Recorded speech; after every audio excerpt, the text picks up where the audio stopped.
Powerful Sonali Kulkarni घेऊन येते vibes media तर्फे पॉवर प्लेयर्स. वाइब्स मीडियाच्या पॉवर प्लेयर्स मध्ये आपल्या गेस्ट आहेत डॉक्टर वृषाली जोशी. गेली 50 वर्ष आयुर्वेद प्रतिष्ठान या त्यांच्या ब्रँड तर्फे नाशिक मध्ये त्यांनी आपला ब्रँड इतक्या पॉवरफुली एस्टॅब्लिश केलेला आहे, त्यामुळे त्यांना पॉवर प्लेयर्स मध्ये बोलवताना आम्हाला खूप आनंद होतोय. इंटरनॅशनल स्टँडर्ड्स नुसार आयुर्वेदाचे प्रॉडक्ट जगाच्या कानाकोपऱ्यात पोहोचवण्यामध्ये या प्रतिष्ठानचं खूप मोठं कार्य आहे. चला भेटूया डॉक्टर वृषाली जोशी यांना. Welcome Vrushali. Hello ma'am, thank you so much. मी खूप असा एक भारदस्त प्रश्न तयार केला होता, कारण 50 वर्षाची आयुर्वेदाच्या प्रॉडक्ट्सची ही परंपरा तुमची, पण तू स्वतःच एवढी यंग दिसतेस, त्यामुळे आपल्या प्रेक्षकांची परवानगी घेऊन मी तुला अगं म्हणाले तर चालेल का? प्लीज प्लीज, मला खूप आवडेल ते. नक्की, कारण इतकी यंग आहेस तू आणि तुझ्याकडे जेव्हा ही जबाबदारी आली की एक ब्रँड एस्टॅब्लिश झालाय आणि आता तुला तो मेंटेन करायचा नाहीये पण त्याला पुढे घेऊन जायचंय, तेव्हा प्रेशर होतं. कशी सुरुवात केलीस तू, आम्हाला प्लीज सांग याबद्दल.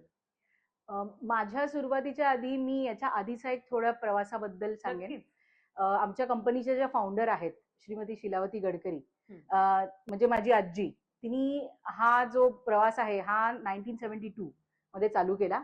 200 स्क्वेअर फूटच्या जागेमध्ये तिने हा प्रवास चालू केला. आपल्या जन्माच्या आधी. हो हो, अगदीच अगदीच अगदीच. त्यामुळे तिने सुरुवात जी केली ती बेसिकली शिकाकाईचे साबण बनवणं, डिटर्जंट साबण बनवणं, हे अशी सुरुवात केली. She was a hustler by nature. त्यामुळे अशी तिने सुरुवात केली.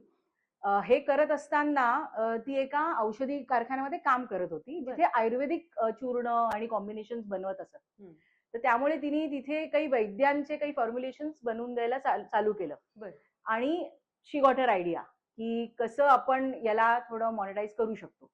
म्हणून तिने ते फॉर्म्युलेशन्स बनवायला चालू केलं. तेव्हाचे जे काही वैद्य होते त्यांनी काही फॉर्म्युलेशन्स तिच्याकडून करून घेताना तिला एक आर्थिक सपोर्ट व्हावा म्हणून एक्स्ट्रा ऑर्डर्स द्यायला चालू केल्या. तर अशा तिचा प्रवास चालू झाला. ते औषधं तिने जवळजवळ मुंबई, नाशिक, पुणे या ट्रायंगल मध्ये विकायला चालू केलं. काय कौतुकच. हो, नक्कीच. 70च्या दशकात नक्कीच एका स्त्रीनी धडाडीनी असं काही सुरू करणं. हो हो. तुझ्या कुटुंबात शिक्षणही महत्वाचं असलं पाहिजे आणि कदाचित विचारी माणसं असली पाहिजेत की एका आपल्या घरच्या स्त्रीला कर्तबगार होऊ देणं. हो हो.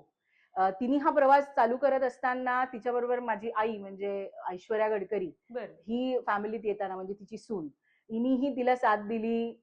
रोजच्या फायर फायटिंग मध्ये, रोजच्या मॅन्युफॅक्चरिंग मध्ये तिला मदत केली. आणि हे करत असताना मी एव्हरीडे फॅक्टरीमध्ये असायचे. त्यामुळे मला ती कसे फॉर्म्युलेशन्स तिने कंबाईन केले, फॉर्म्युलेशन्स किंवा मॅन्युफॅक्चरिंग करताना काय काय काळजी घेतली पाहिजे, कन्सिस्टंट क्वालिटी कशी मेंटेन ठेवली पाहिजे, आणि त्यानंतर प्रोडक्ट मार्केट पर्यंत कसं पोहोचवलं गेलं पाहिजे, याबद्दल मलाही शिकता आलं नकळतपणे. कारण की शाळेतून घरी येतच नव्हते मी, डायरेक्ट मॅन्युफॅक्चरिंग युनिटलाच यायचे. त्यामुळे तेही बालकडू तिने आम्हाला दिलं. तिने आम्हाला कधी मॉरल स्टोरी सांगितलंच नाही. तिने आम्हाला नेहमी असं सांगितलं की आज कस्टमर आहे तर त्याला काय काय दिलं पाहिजे. तुम्ही आज फॅक्टरी सांभाळणार असाल तर तुम्ही एखादं प्रोडक्ट मॅन्युफॅक्चर करताना काय काय गोष्टींचा विचार केला पाहिजे, कन्सिस्टन्सी कशी ठेवली पाहिजे, याबद्दल तिने आम्हाला सांगितलं. आणि म्हणून मग हा प्रवास जो मी चालू केला तिच्या काय म्हणतात प्रेरणेने चालू केला. तुला एक क्रिटिसाइज करू का? बोला ना. आमच्या सिनेमामध्ये सगळ्यांना म्हणतात ना तुम्ही नेपो किड आहात, तुमचं घराणं या इंडस्ट्रीत होतं, तशी तू नेपो किड आहेस. इंडीड इंडीड असं म्हणतात, पण नेपो किडचे त्यांचे किडचं महत्व काय मला का कौतुक वाटतं, कारण आपल्या आधीच्या पिढीने सेट केलेलं एक स्टँडर्ड असतं, ते तर आपल्याला मेंटेन करायचंच आहे, पण आपण आपलं अस्तित्वही दाखवून द्यायचंय. तर त्रासदायक आहे. तुम्हाला पहिली संधी सहज मिळू शकेल, पण त्यानंतर टिकून राहायचं असेल तर तुम्हाला तुमची मेहनत आणि टॅलेंट या गोष्टी पणाला लागाव्या लागतात. इथे तर तुला फक्त तुझ्या आधीच्या पिढ्यांबद्दल माहिती होती, त्यांना काम करताना तू पाहिलं होतंस, पण तुला ग्लोबल मार्केटमध्ये तुझं प्रॉडक्ट आणायचं होतं. राईट. तर त्याला तू कशी सामोरी गेलीस? म्हणजे तो विचार तुझ्या आधीच्या पिढ्यांमध्ये होता का? तू त्याला कसं एक्सपांड केलंस? Thank you very much. First of all तुम्ही आम्हाला सपोर्ट केला, कारण की सेकंड जनरेशन, थर्ड जनरेशन ऑन्टरप्रेनर्सला ऑलरेडी गृहीत धरलं जातं की ऑलरेडी तुम्हाला वाढलेलं ताट दिलंय, तुम्हाला फारसे चॅलेंजेस नाहीयेत. हे चॅलेंजेस खूप महत्वाचे आहेत, कारण आपण डिजिटल जनरेशन आहोत. Indeed ma'am. हे कळणारच नाही समोरच्याला की हे किती आव्हानात्मक आहे. खरं. कारण प्रत्येक 10 माणसांमध्ये एक उद्योजक आहे. हो. आपण कसं टिकून राहायचं?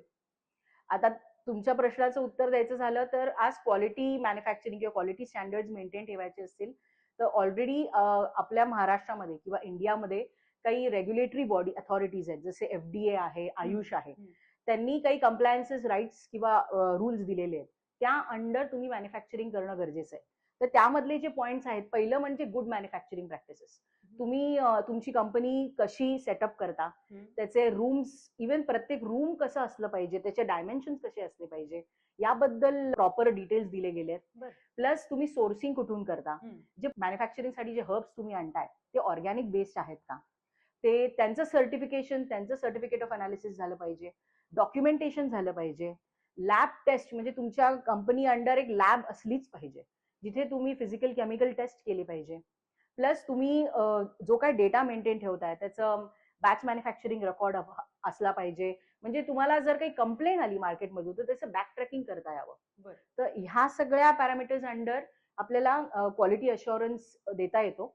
आणि हे प्रॅक्टिसेस आजीनी तर केलेच, पण ग्लोबली एक्सेप्टन्स करण्यासाठी आम्ही काही सर्टिफिकेशन्स आम्ही काही अप्लाय केलेत आणि जे ISO सर्टिफाईड आहेत, GMP सर्टिफाईड आहेत, त्या अंडरच आपण मॅन्युफॅक्चरिंग करतोय. पण हे क्लिनिकल सर्टिफिकेशन झालं ना, तर त्याचा ग्राहकांपर्यंत जाण्यासाठी किंवा ग्राहकांचा विश्वास संपादन करण्यासाठी कसा फायदा होतो? कारण दोन वेगळ्या गोष्टी आहेत ह्या. कदाचित कधी कधी कस्टमर असं म्हणतील की तेच सगळं ठीक आहे, मला प्रॉडक्ट मध्ये इंटरेस्ट आहे. राईट. म्हणजे ट्रस्ट कसं गेन करायचं, राईट? तुम्ही विश्वास संपादन केला तर या संदर्भात आयुर्वेद प्रतिष्ठाननी जे केलेले प्रयत्न आहेत त्याच्यामध्ये आहे क्लिनिकल सर्टिफिकेशन. तर आधी पहिली गोष्ट मी आपल्याला सांगू इच्छिते की क्लिनिकल सर्टिफिकेशन म्हणजे नक्की काय. एखादं औषध किंवा एखादं प्रोडक्ट जेव्हा क्लिनिकली सर्टिफाय केलं जातं त्याच्यामध्ये त्याचा एक 6 to 1 इयरचा एक अभ्यास केला जातो, साधारण 30 to 60 पेशंट्स वरती. आणि त्याचे पॅरामीटर्स ठरवले जातात की समजा आता उदाहरणार्थ वटजटादी हेअर ऑइल, त्याच्यामध्ये केस किती लवकर कमी गळतात किंवा स्प्लिटेंट्स कसे कमी होतात, केस जर लवकर पांढरे होत असतील तर नवीन येणारे जे केस आहेत ते कसे येत आहेत, बुरकट येत आहेत का, ड्रायनेस कमी झालाय का केसांचा, ह्या सगळ्या पॅरामीटर्स वरती 60 पेशंट्स वरती अभ्यास करण्यात आला. आणि हे आम्हाला समजलं की 3x टाइम्स हेअर लॉस कमी झालाय पेशंट्स मध्ये. तर असं वटजटादी हेअर ऑइल बद्दल केलं गेलं. जिंकले. हा, विन विन सिच्युएशन होती. सो त्यामुळे आम्हाला आमच्या प्रोडक्ट वरती क्लिनिकली सर्टिफाईडचा लोगो अप्लाय करायची परमिशन आहे. ओके. अजून एक असं मी ऍड करू शकते, if you don't mind. Madam, Ayurveda शास्त्राला असं समजलं जातं की त्याच्यामध्ये काही डॉक्युमेंटेशन नाही. जे काही मॉडर्न सायन्सेस आहेत ते म्हणतात की तुम्ही जे सांगितलंय त्याला काही तथ्य नाहीये, त्याला काही बेस नाहीये. तर असं नाहीये मॅम. जे चरक, सुश्रुत, भैषज जे शास्त्रकार होते त्यांनी अगदी छोट्यातल्या छोट्या प्रमाणापर्यंत सगळं लिहून ठेवलेलं आहे आणि त्या हिशोबानेच आपण मॅन्युफॅक्चरिंग करतोय आज. आणि मॅन्युफॅक्चरिंगचे कुठला काळ असायला पाहिजे, कुठला प्रहर असायला पाहिजे, जी सोर्स केलेली वनस्पती ती कधी तोडली पाहिजे, कशी ड्राय केली पाहिजे आणि मग कशी वापरली पाहिजे, या संदर्भात खूप डिटेलमध्ये लिहिलं गेलंय. त्यामुळे आयुर्वेद शास्त्राला काय म्हणतात, शाश्वतपणा येण्यासाठी आज फक्त डॉक्युमेंटेशनचीच गरज होती, तर ते क्लिनिकल सर्टिफिकेशनमुळे आज शक्य झालंय. फॅन्टॅस्टिक. मला तुला इतक्या कॉम्प्लिमेंट्स द्याव्याच्या वाटतायत, कारण तू वटजटादी ऑइलचा उल्लेख केलास. तुझे स्वतःचे केस इतके सुंदर आहेत, लांब आहेत, दाट आहेत. तर मला आधी इंटरव्ह्यू सोडून कुठे घेऊ ग मी ते ऑइल, या गप्पा सुरू कराव्याच्या वाटतायत मैत्रिणींसारख्या. पण जेव्हा तुझ्या ब्रँड बद्दल मी वाचत होते तेव्हा असं कळलं की वटजटादी ऑइल आणि AK हे दोन्ही तुमचे हिरो प्रोडक्ट्स आहेत. तर त्याला तुम्ही हिरो प्रोडक्ट का म्हणता? म्हणजे काय प्रोडक्ट कसं हिरो असू शकतं? प्रोडक्ट हिरो असण्यासाठी मॅम साधारण 37 प्रोडक्ट्स आहेत आमच्या कंपनीच्या बास्केटमध्ये. त्याच्यात वटजटादी हेअर ऑइल आणि AK टॅबलेटला कन्झ्युमरनी जास्त सपोर्ट दिलाय.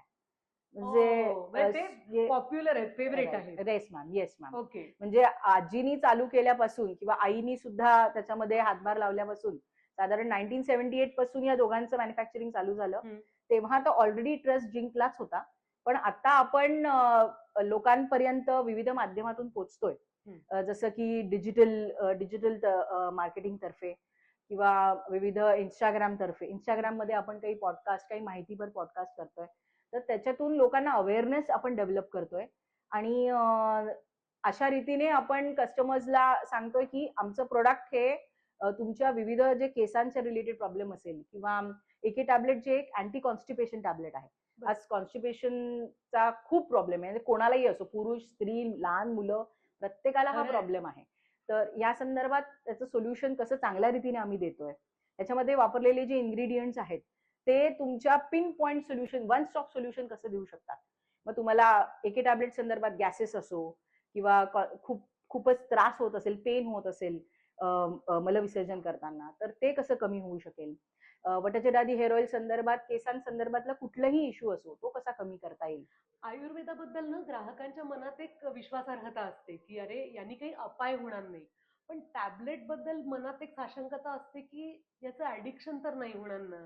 तर याचं शंका निरसन तुम्ही कसं करता as a brand? As a brand addiction होऊ नये, पहिली गोष्ट आयुर्वेद हा रूट कॉजला क्लिअर करतो. तर त्यामुळे एकदा रूट कॉज क्लिअर झाल्यानंतर पेशंट बेसिकली हॅबिच्युअल होत नाही, कारण की तेच सिम्पटम्स परत दिसत नाही. आज आयुर्वेद प्रतिष्ठानचं तुम्ही समजा एके टॅबलेट जर वापरायला चालू केली तर तिथे कुठल्याही प्रकारचं असं आपण सिंथेटिक इन्ग्रेडियंट वापरत नाही की त्याच्याने तुम्हाला एक मेंटल टच येतो की नाही हे घेतलं नाही तर मला बरंच नाही वाटणार. बरोबर. असं आहे. प्लस आम्ही एके टॅबलेट देताना थोडं अवेअरनेसही देतो की तुम्ही एक्सरसाइज केली पाहिजे, तुम्ही काही फायबर रिच प्रोडक्ट खाल्ले पाहिजे, आयुर्वेदिक डाएटही सांगतो की तुम्ही जर समजा आमच्या कॉन्टॅक्ट जो कस्टमर केअर नंबर आहे त्याच्यावर जर कोणी काही डाऊट घेऊन फोन केला तर आम्ही डिटेलमध्ये एक्सप्लेन करतो की सर माझं प्रोडक्ट विकणं हे माझ्यासाठी प्रॉफिटेबलच आहे, पण तुम्हाला हॅबिट होऊ नये म्हणून आठवड्यातून 2 किंवा 3 वेळाच हे रात्री घ्या, कारण की त्याच्याबरोबर तुम्ही एक्सरसाइज चालू करा, त्याच्याबरोबर तुम्ही चांगला बॅलन्स डाएट चालू करा.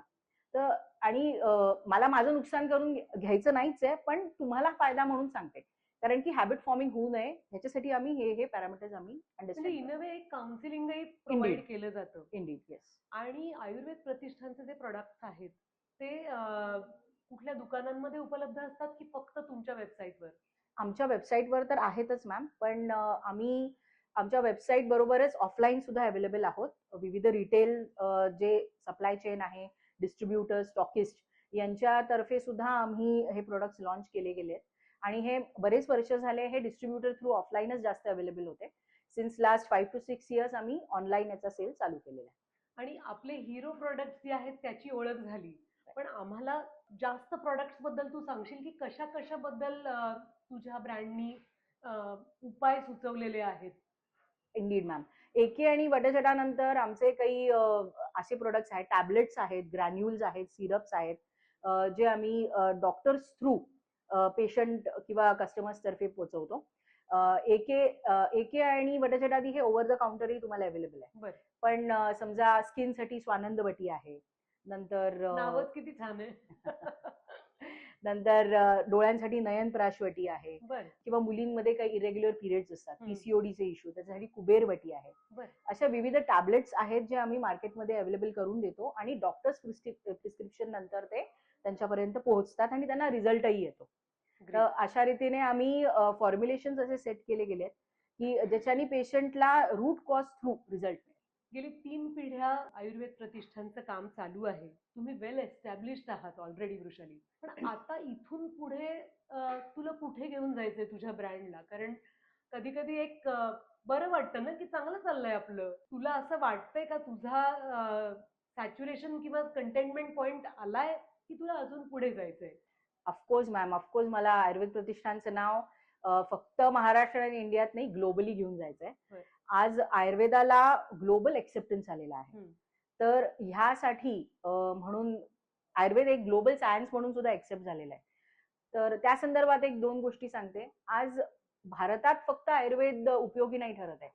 आज तुम्ही भारतातल्या डायटरी हॅबिट्स म्हणाल किंवा जे काय इटिंग हॅबिट्स आहेत किंवा माणूस कसं आपलं हॅबिच्युअल लाईफस्टाईल जगतंय त्याच्यावरच फक्त आयुर्वेद उपयोगी नाहीये. तर तुम्ही आउट ऑफ इंडिया किंवा युरोपियन कंट्रीजमध्ये, US मध्ये तिकडचं लाईफस्टाईल, तिकडचे जे इटिंग हॅबिट्स आहेत ते जर तुम्ही लक्षात घेतले ना तर तिथेही वृक्षता जास्त आहे, तिथे दोषांची दृष्टी आहे. आयुर्वेद हे वातपित्त कफ दोषांच्या दृष्टीवरती काम करतं. हे मेन 3 दोष आहेत, प्लस पंचमहाभूत आहेत. यांच्या सगळ्या समीकरणावर कॉम्बिनेशन्स वरती आयुर्वेद ट्रीट करतं. तर ह्याच्यामध्ये आज आयुर्वेद प्रतिष्ठान जे आहे असे प्रोडक्ट घेऊन आले आहे, जसं AK टॅबलेट जे अँटी कॉन्स्टिपेशन आहे, ज्याचा मूळ कॉज वृक्षताच आहे. म्हणजे तिथे सुद्धा तिथे बेसिकली तूप तर वापरलंच जात नाही.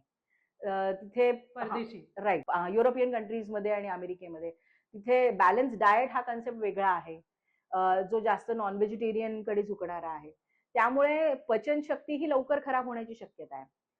तसंच केसांसंदर्भात वृक्षता ही लवकरात लवकर येते तिथे. बरोबर. त्यामुळे आम्ही असे काही फॉर्म्युलेशन करू इच्छितो जे फक्त इंडियन कन्झ्युमरला रिझल्ट नाही देणार, तर ग्लोबल कन्झ्युमरला रिझल्ट देतील. जसे की आता हे 2 जे प्रोडक्ट तुम्हाला सांगितले हिरो प्रोडक्ट्स आमचे, प्लस स्किन रिलेटेड इश्यूज सुद्धा खूप असतात, किंवा PCOD हा एक आता ग्लोबल कॉसेस झालेला आहे. कारण की आज प्रत्येक बाईला मुलीला हा इश्यूज आहे, सध्याच्या लाईफस्टाईलमुळे हा येतोच. खोकला कफ हे सुद्धा ग्लोबली इश्यू आहे. तर त्यासाठी आम्ही कासोविन नावाचं सिरप केलेलं आहे. तसंच प्रोत्सक ग्रॅन्युल्स म्हणून आहेत आमचे, की जे जनरल डेबिलिटी किंवा काय म्हणतो आपण weakness, bone muscle development, as a sport medicine सुद्धा आम्ही ते प्रोव्हाइड करतो. तर अशा रीतीने good formulations, proper manufacturing practices, good documentation आणि या रीतीने आम्ही आज आमचे जे प्रोडक्ट्स आहेत ते ग्लोबली एक्सेप्ट व्हावे म्हणून प्रयत्न करतोय. प्लस काही WHO सर्टिफिकेशन असतात वर्ल्ड हेल्थ ऑर्गनायझेशनचे, की जे आपल्याला मिळाले की वर्ल्ड एक्सेप्टन्स, म्हणजे लोकांचा आपल्याकडे बघण्याचा, एक ग्लोबल कन्झ्युमरचा आपल्याकडे बघण्याचा दृष्टिकोन बदलतो, की हे एक प्रोडक्ट जर WHO ने अप्रूव्ह केलेलं आहे त्यामुळे याचा रिझल्ट तर चांगलाच नक्की असेल. तर असे काही सर्टिफिकेशन आम्ही ऑलरेडी त्या मार्गावर आहोत की ते मिळवतो. राजमान्यता असते की ती मिळाली आहे ना, आपलाही एक बघण्याचा दृष्टिकोन बदलतो. नक्कीच मॅम, नक्कीच. तर अशा रीतीने आम्ही प्रयत्न चालू केले आहेत. आयुर्वेदाचा एक्सेप्टन्स जसा वाढतोय तसं तसं लोकांमध्ये अवेअरनेस वाढतायत. सिंगल इन्ग्रेडियंट्सचे पेपर्स प्रेझेंट होतात मोठ्या मोठ्या कॉन्फरन्सेसमध्ये आयुर्वेदामध्ये, जिथे लोकांना कळतं की एक साध्या इन्ग्रेडियंटनी तुम्हाला सिस्टमिक सोल्युशन्स कसे मिळतील प्रॉब्लेमला, सिस्टमिक डिझिजेसला. त्यामुळे त्याचा अभ्यास करून आपण काही फॉर्म्युलेशन्स रेडी करतोय आणि तो वापर करून आपण जनरल ग्लोबल मार्केटमध्ये एंटर करायचा प्रयत्न करतोय. फॅन्टॅस्टिक. माझी खात्री आहे की फक्त ग्राहकांनाच नाही तर तुझ्या आजीला आणि तुझ्या आईला तुझा प्रचंड अभिमान वाटत असेल, कारण त्यांनी लावलेलं एखादं रोप तू इतक्या विचारांनी, आत्मविश्वासाने आणि आनंदाने वाढवतीयस. याच्यासारखं दुसरं सार्थकता वाटत नाही कोणालाच. Thank you ma'am, thank you so much. तुझ्या सगळ्या स्वप्नांसाठी वाइब्स मीडिया तर्फे, पॉवर प्लेयर्स तर्फे तुला खूप शुभेच्छा. आणि आपले सगळे लिसनर्स आणि प्रेक्षक जास्तीत जास्त गुगल करू देत आणि हे प्रोडक्ट घेऊ देत जगाच्या कोपऱ्यात, कानाकोपऱ्यात. प्लीज. या शुभेच्छा. Thank you ma'am, thank you so much.